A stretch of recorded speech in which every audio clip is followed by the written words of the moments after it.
Hello, আসসালামু আলাইকুম। আশা করি আপনারা সবাই অনেক ভালো আছেন। Welcome to our channel Motomas BD. নতুন একটা ভিডিওতে আপনাদের সবাইকে স্বাগতম। ফেসবুক এবং ইউটিউব থেকে যারা দেখছেন, আশা করি আমাদের চ্যানেলটাকে অলরেডি ফলো করে রাখছেন। আর যদি ফলো করা না থাকে তাহলে অবশ্যই সেটা ফলো করে দিবেন। সো প্রচন্ড গরমের একটা দিন আজকে, সেই গরমে অবস্থা খারাপ। এখন দুপুর 1টা বাজে। সো গরমের তাপমাত্রা অনেক বেশি। আমার ট্যুরে যাওয়ার অনেক ইচ্ছা হচ্ছে, বাট সময় সুযোগ ট্যুর পার্টনার হিসেবে কাউকেই পাচ্ছি না। না পাওয়ার একটা রিজন হচ্ছে সবাই খুবই ব্যস্ত। মানে তাদের ব্যস্ততা এত বেশি যে তারা ট্যুর করবে, কিন্তু এখন না, আগামী মাসে। সেই মাসে আমাদের প্ল্যান ছিল যে আমরা সাজেক অথবা শ্রীমঙ্গল একটা ট্যুর দিব। তো সাজেক অথবা শ্রীমঙ্গল ট্যুর যেটাই দিতে চাই, কোনোটাই তো আসলে পসিবল হচ্ছে না এই মাসে। কারণ এর মধ্যে হচ্ছে আমাদের একজন টিম মেম্বার অসুস্থ। মানে গ্রুপে যারা আছি, একজন অসুস্থ, আরেকজন হচ্ছে 3 মাসের জন্য বিদেশ থেকে ছুটিতে আসছিল, তারও ছুটি শেষ, চলে যাচ্ছে। আর খালাতো ভাইদের সাথে তো সেই ঈদের সময় একটা ট্যুর হয়েছিল, এরপরে তারা সবাই নিজেদের মতো ব্যস্ত। আমিও যে খুব ফ্রি তাই না, আমারও মানে ছুটির কোনো ইয়া পাচ্ছি না, ছুটির কোনো অপশন পাচ্ছি না। সো আমিও ব্যস্ত হয়ে আছি। তো সবারই ব্যস্ততার মধ্যে আসলে কাটতেছে।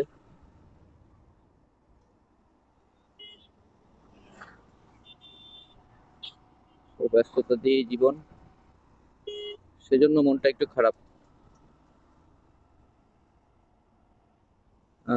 সোলো ট্যুর করা শিখতে হবে আমার, যেটা বুঝতেছি। সোলো ট্যুর গুলা কিভাবে করে এবং সোলো ট্যুরের ইয়াগুলা মজাগুলা আমার অভ্যাস করতে হবে, তাহলে আমি বেশি বেশি ট্যুর করতে পারবো। সো আমার প্ল্যান আছে যে যদি সবার সাথে প্ল্যানে নাই মিলে, তাহলে এই মাসের শেষে দিকে একটা ট্যুর প্ল্যান করার, বেরিয়ে যাব একদিনের জন্য, যেখানে মন চায় সারাদিন বাইক চালাবো, আবার রাতের মধ্যে ঢাকায় এসে পড়বো। এরকম ডেলং ট্যুর একটা করার ইচ্ছা আছে, দেখি কি হয়। সেখানে একটু ছায়া আছে, এই জায়গাতে একটু দাঁড়িয়ে একটু ঠান্ডা খাবো, দেখি কি অবস্থা, কি পাওয়া যায় এখানে।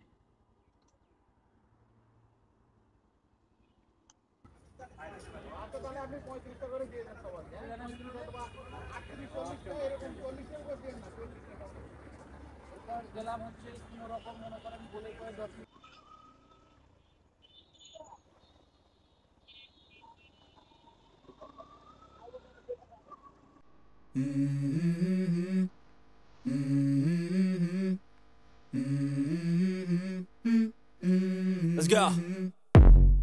I wake up to a little bit of drool on my pillow, feel like it's gonna be.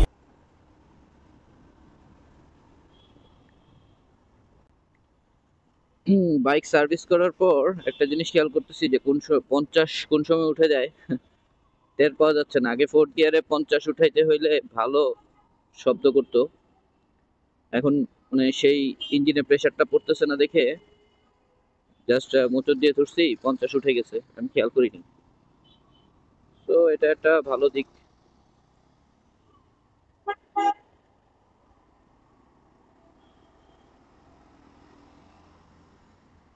Metro রেলের নিচে দিয়ে যাচ্ছি।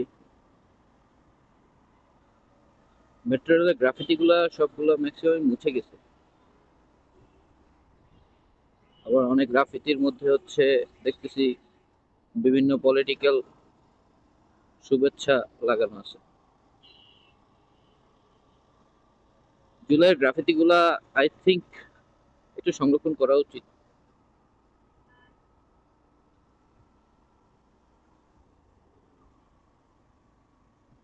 সাধারণ আমরা জনগণ, আমাদের কথা কি আর শুনবে?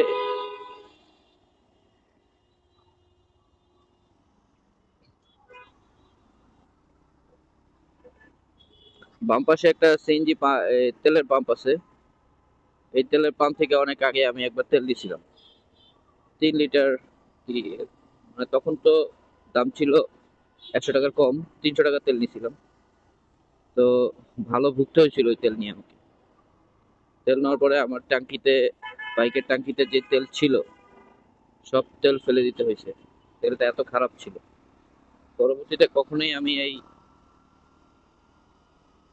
তালতলার এই পাম্প থেকে কখনোই তেল নিইনি। এখন বর্তমানে তেল পাওয়াটা অনেকটা ভালো তেল। কাকে বিশ্বাস করবেন? আপনি যেই পাম্পকে বিশ্বাস করে দেখবেন 5-7 বার তেল নিছেন, একদিন হঠাৎ করে খারাপ পড়ে গেছে। এখন ওরা এটা ইচ্ছা করে করে কিনা কে জানে। তো ভালো একটা হ্যাসেল পোহাইতে হয় আমাদেরকে, আমরা যারা বাইক চালাই, যারা গাড়ি ড্রাইভ করে সবারই। ভালো তেল না হইলে আপনার গাড়ি গাড়ি তো আপনাকে ভালো সার্ভিস দিবে না।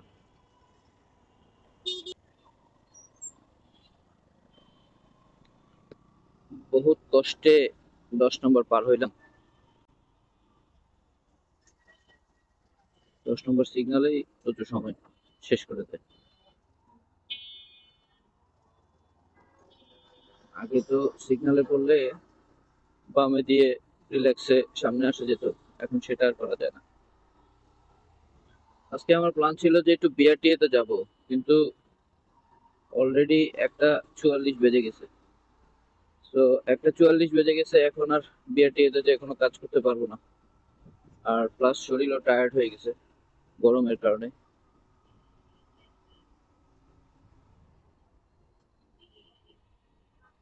বাংলাদেশের আবহাওয়াটা এখন কেমন যেন একটা হয়ে গেছে। সেই আবহাওয়া মানে আগে যেখানে আমাদের আবহাওয়াটা সব ভালো মতো শুট করতো, এখন ম্যাক্সিমামই আমাদেরকে আবহাওয়া শুট করে না। সেজন্য আমাদের ভিতরে রোগ বালাইয়ের সংখ্যাও বেশি।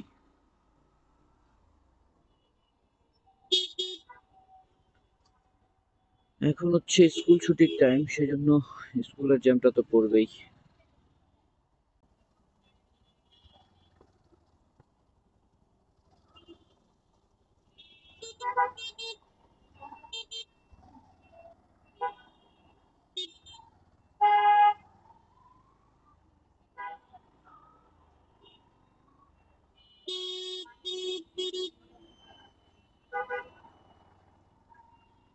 ঢাকা শহরে প্রাইভেট কারের সংখ্যাও কিন্তু কম না, প্রচুর প্রাইভেট কার। যাদের একটু টাকা আছে তারাই প্রাইভেট কার কিনতেছে। পাশাপাশি একজনের একটা না, হাজবেন্ড একটা ইউজ করে, ওয়াইফ একটা ইউজ করে, বাচ্চাদের স্কুল থেকে আনানোর জন্য একটা। এমন রুলস করা উচিত যে একজন পরিবারে একটাই গাড়ি থাকতে পারবে, এর উপরে না। এই জিনিসটা করে না আর কি। প্রচুর ভিডিও জমে আছে, ভিডিও করতেছি কিন্তু এডিট করার সময় পাচ্ছি না, সেজন্য ভিডিও আপলোড করা হচ্ছে না। আরে আমি কোন সাইড দিয়ে যাব? একদিক দিয়ে গাড়ি, পিছন দিয়ে এসে সিএনজি মনে লাগাই দিছে। ইয়েস, সিএনজি ভাইয়া লাগাই দিছে। মহিলা দুইজন হচ্ছে মাঝখানে, আমি বামে। এখন আমার ডানে হচ্ছে গাড়ি, তো আমারও কোনো দিকে কাটার অপশন নাই। আর গাড়ির ড্রাইভার হচ্ছে হালকা ব্রেক করে দাঁড়াইছে, পিছে সিএনজি মাশাআল্লাহ দিলে আইসা লাগাই দিছে।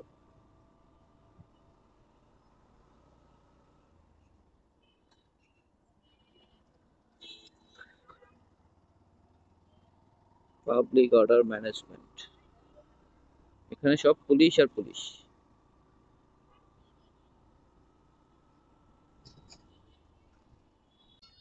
তো আর জ্যাম দেখাচ্ছি না আপনাদেরকে, আজকের ভিডিওটা এই পর্যন্তই রাখি।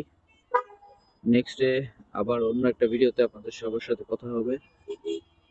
আর সে পর্যন্ত সবাই ভালো থাকবেন। খোদা হাফেজ, আসসালামু আলাইকুম।